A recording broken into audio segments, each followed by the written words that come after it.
Na mwenyekiti wa tume ya IEBC Wafula Chebukati pamoja na makamishna wengine wawili wa tume hiyo wametaka jopo la majaji saba wa mahakama ya upeo kutupilia mbali hati za kiapo zilizowasilishwa na makamishna wanne waliojitenga, huku wakizitaja kuwa zisizo na misingi ya kutosha ya kufutilia mbali matokeo ya uchaguzi wa urais. Wakili Abdikarim Mohammed aliyewakilisha tume ya IEBC, makamishna Molu Boya na Abdi Guliye pamoja na afisa mkuu mtendaji wa tume hiyo Hussein Marjan alisema madai hayo ya tume hiyo dhidi ya tume hiyo haikuwajibikia ni uongo.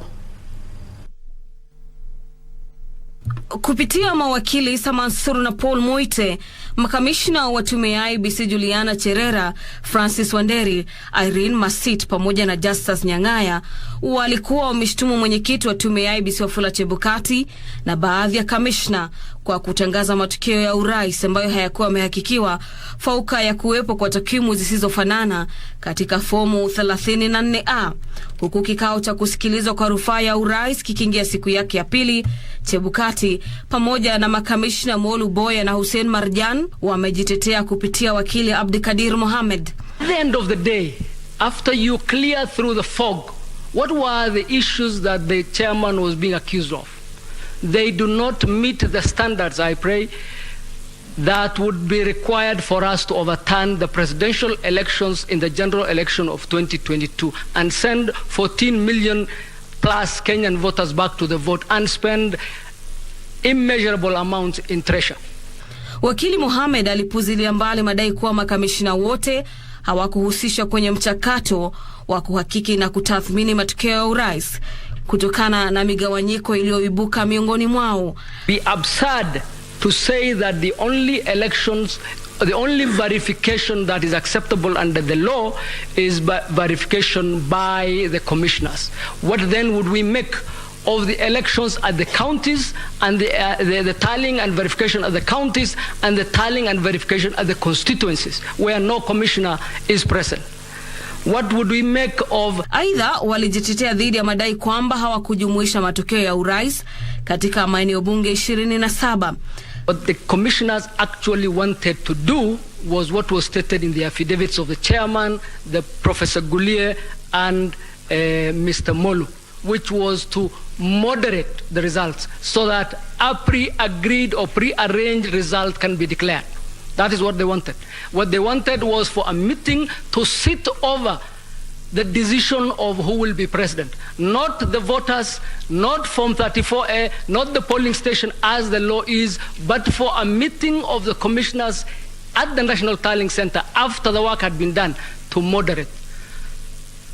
That is illegal, it is unconstitutional, it is completely unacceptable. And this is in the affidavits. There were two meetings prior to that final meeting. One where there were visitors from the security agencies and the other from individual Kenyans. And those meetings were confirmed by all the protagonists. And this really was the scheme. This was the rupture. You asked yesterday, how come we had not heard of this dysfunctional commission earlier? Because it was a process that was going on, and at the point of disagreement is at the point where now we have rupture. And from that point onwards, those commissioners are part of the scheme, and this time instead of announcing the wrong results, it is aimed at getting this court to overturn the results. Katika hati zao za kiapo, makamishina hao walishtumu kikosi kilichoongozwa na kamishna Cherera kwa njama ya kupunguza kura za Ruto ili kulazimisha uchaguzi wa urais kurudiwa tena.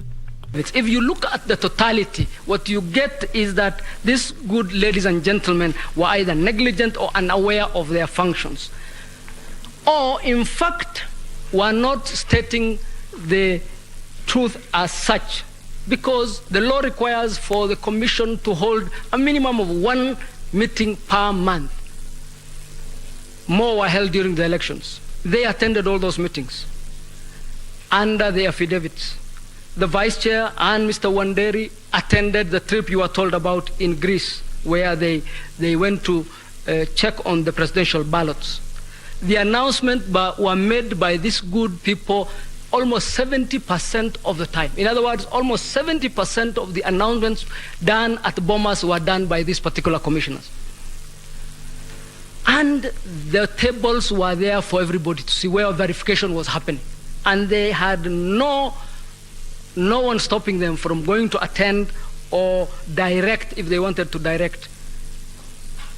Vilevile walidai kwamba wanasiasa wenye ushawishi mkubwa wanaoegemea mrengo wa Azimio walijaribu bila mafanikio kuvuruga matokeo ya urais ili kumpendelea Raila Odinga.